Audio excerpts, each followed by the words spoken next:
क्या आप शादीशुदा हैं या शादी करना चाहते हैं, या मियाँ बीवी रोज की खिचखिच से शदीद तंग हैं और इसका हल चाहते हैं? अगर आप एक खुशगवार शादीशुदा जिंदगी गुजारना चाहते हैं तो हमारे साथ स्टे ट्यून्ड रहिएगा। इस वीडियो को बनाने का मकसद ये है कि आज हम जो भी बात करें उससे शादीशुदा ज़िंदगी में एक मुस्बत और खुशगवार तब्दीली आए।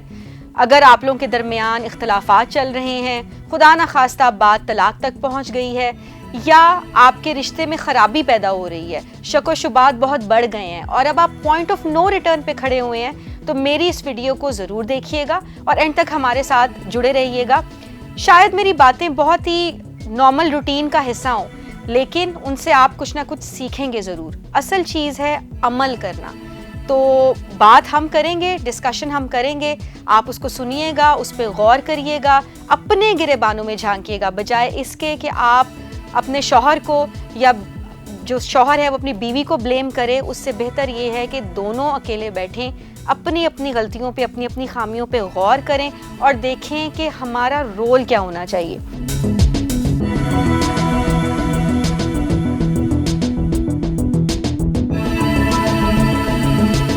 शादी जब ये दुनिया कायनात जो है वजूद में आई थी, तो शादी जो है वो पहला रिश्ता था जो वजूद में आया था।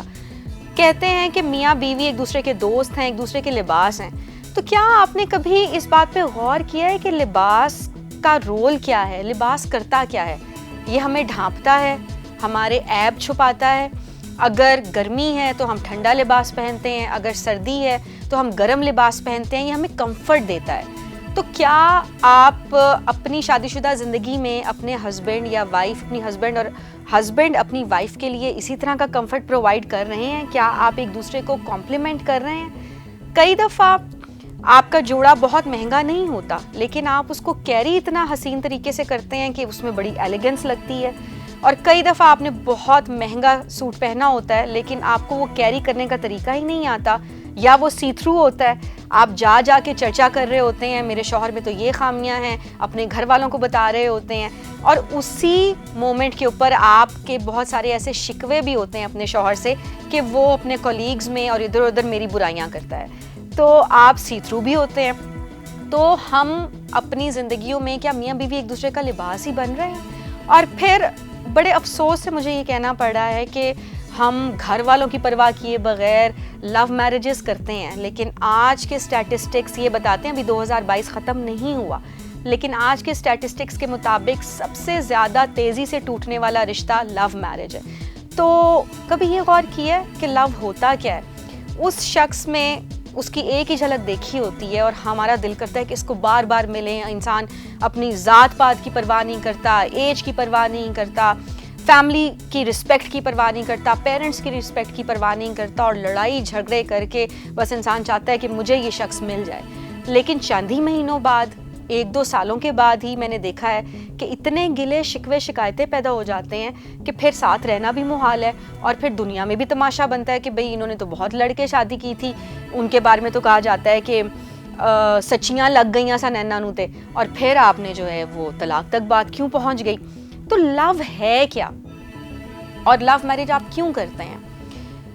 इश्क मजाजी जो असल में इश्क हकीकी होता है, उस शख्स की आंखों में आपको अल्लाह की कोई सिफ्त नज़र आई होती है जो आपको बेचैन कर देती है। बुत की एक लिमिटेशन है, बुत में आपको खामी नज़र आनी ही आनी है, लेकिन आपने ये बात याद रखनी होती है कि वो अल्लाह की मखलूक है।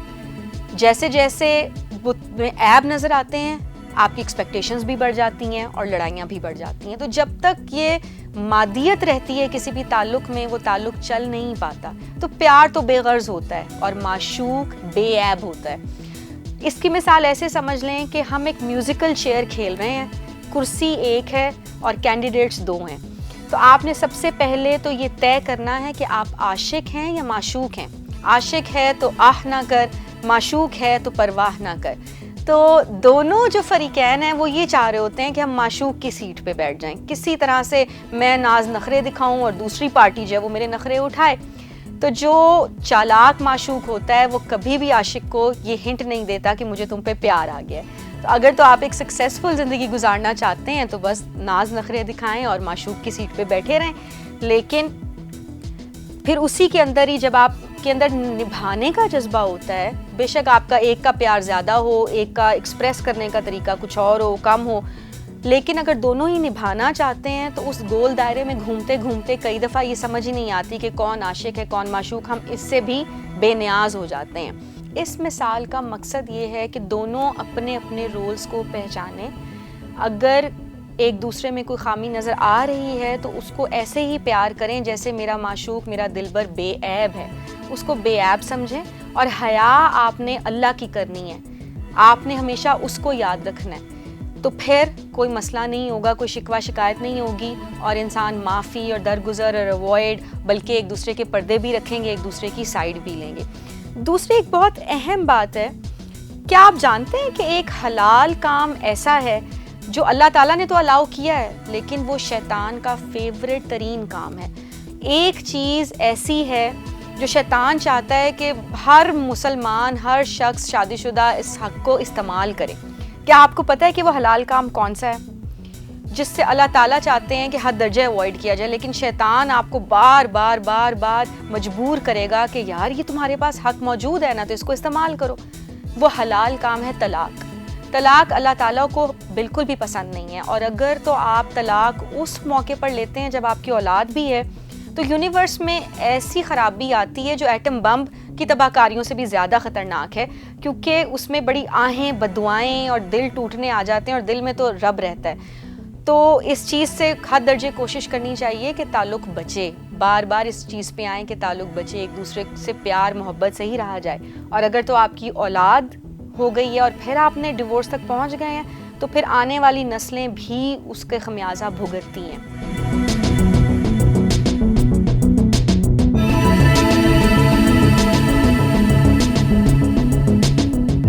एक छोटे से एक्सपेरिमेंट से मैं अपनी मिसाल को क्लियर करना चाहूँगी कि अब हमारे पास अगर ये दो मैग्नेट हैं और दोनों ही अकड़े हुए हैं, रेड हुए हैं, गुस्से में हैं, अंगारा बने हुए हैं, तो देखें ये करते क्या हैं। ये देखें, एक दूसरे को मुंह ही नहीं लगा रहा, और जैसे ही दूसरा करीब जाने की कोशिश करता है वो कहता है चल चल तुझे क्या पता, और वो भी यही इसी तरह से ही अकड़ता जा रहा है और मुंह पीछे करता जा रहा है। लेकिन जैसे ही एक पानी और एक अंगारा है तो दोनों आपस में जुड़ गए हैं और दोनों एक दूसरे के साथ चलने लग गए हैं। लेकिन जब तक दोनों गुस्से में रहेंगे वो एक दूसरे को लिफ्ट ही नहीं कराएंगे। तो मियाँ बीवी भी ऐसे ही कर रहे होते हैं, दोनों अपनी अपनी जगहों पे अकड़े होते हैं। बीवियों को तो चाहिए कि वो हस्बैंड्स की गर्लफ्रेंड बन के रहें और हमेशा प्यार मोहब्बत से पेश आएँ, अदाएँ दिखाएं, और हस्बैंड्स को भी चाहिए, क्योंकि सरकार दो आलम सल्लल्लाहु अलैहि वसल्लम ने आखिर तक ये पैगाम पहुंचाया है कि औरतों का ध्यान रखना, तुमसे औरतों के बारे में सवाल किया जाएगा। अगर अल्लाह ताला ने मर्द को किसी वजह से डोमिनेंस दी है ख़वातीन के ऊपर, तो ये जो सीट का ताकत का नशा होता है ना, इसमें भी इंसान जो है वो फ़िरौन बन जाता है। तो मर्द हजरात को भी चाहिए कि वो फ़िरौन ना बने, बल्कि कम अज़ कम अदल कायम करें, और बीवियों को भी चाहिए कि वो भी इतनी बराबरी ना खेलना शुरू कर दें। और कहते हैं कि ताली जो है वो दोनों हाथों से बजती है। अमूमन मैंने ये देखा है कि इस तरह की जब लड़ाई झगड़े होते हैं तो बीवियाँ कहती हैं हम तो कुछ कहते ही नहीं, हम तो बोलते ही नहीं, हालांकि उनके अंदर की, उनकी दिल की ज़ुबान चल रही होती हैं, आहें, बदुआएं, गालियाँ, उसे दिल ही दिल में सब कुछ चल रहा होता है। तो अल्लाह तो नीयतें देखता है, वो हमारे अंदर मौजूद है। तो आपने सरेंडर करना है शौहर के आगे नहीं, बल्कि अल्लाह के आगे सरेंडर करना है। अब ये दो उंगलियां हैं, लेकिन जैसे ही दूसरी वाली को हम इस तरह से देखेंगे तो ये एक हो गई है, यानी इस एक ने दूसरी को बड़ा मान लिया है। तो आपको जो है वो बड़ा मानना ही पड़ेगा, तभी ये सर्कल कंप्लीट होगा और आप स्मूथ फ्लो में इस ताल्लुक़ को निभा पाएंगे।